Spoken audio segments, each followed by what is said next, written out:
క్రికెట్లో ఎంతటి మహారాజైనా emotional side Kohli ఎప్పటికీ చిన్నపిల్లాడే. విపరీతమైన భావోద్వేగాలను ప్రదర్శిస్తూ గ్రౌండ్లో రచ్చరచ్చ చేస్తుంటాడు కోహ్లీ. విజయాన్ని తీవ్ర స్థాయిలో సెలబ్రేట్ చేసుకుంటూ, ఓటమికి డీలా పడిపోతూ, మళ్ళీ పుంజుకుంటూ, ఇలా ఓ ప్యూర్ క్రికెటర్ ఎమోషన్స్ అన్నీ ఉంటాయి కోహ్లీ ముఖ కవళికల్లో.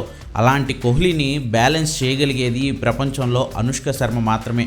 ఈ విషయాన్ని ఎన్నోసార్లు చెప్పాడు విరాట్. తన భార్య తన జీవితంలోకి వచ్చిన తర్వాత తన లైఫ్కి ఓ కంప్లీట్నెస్ వచ్చిందన్న విరాట్ కోహ్లీ 18 ఏళ్ల తర్వాత తన కలను, తను అనుకున్న లక్ష్యాన్ని, ఆ సాధించిన క్షణాలను తన వైఫ్తో కలిసి సెలబ్రేట్ చేసుకున్నాడు.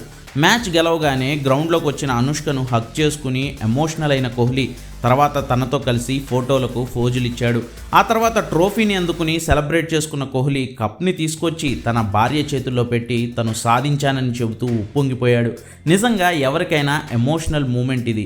అనుష్క శర్మ, విరాట్ అండ్ వాళ్ళ ఫ్యామిలీ కోసం సినిమాలకు కూడా దూరమయ్యారు. 2019 తర్వాత సినిమాలే చేయని అనుష్క శర్మ ప్రస్తుతం లండన్లో తమ ఇద్దరు పిల్లల్ని చూసుకుంటూ ఫ్యామిలీ లైఫ్కే ప్రయారిటీ ఇస్తున్నారు.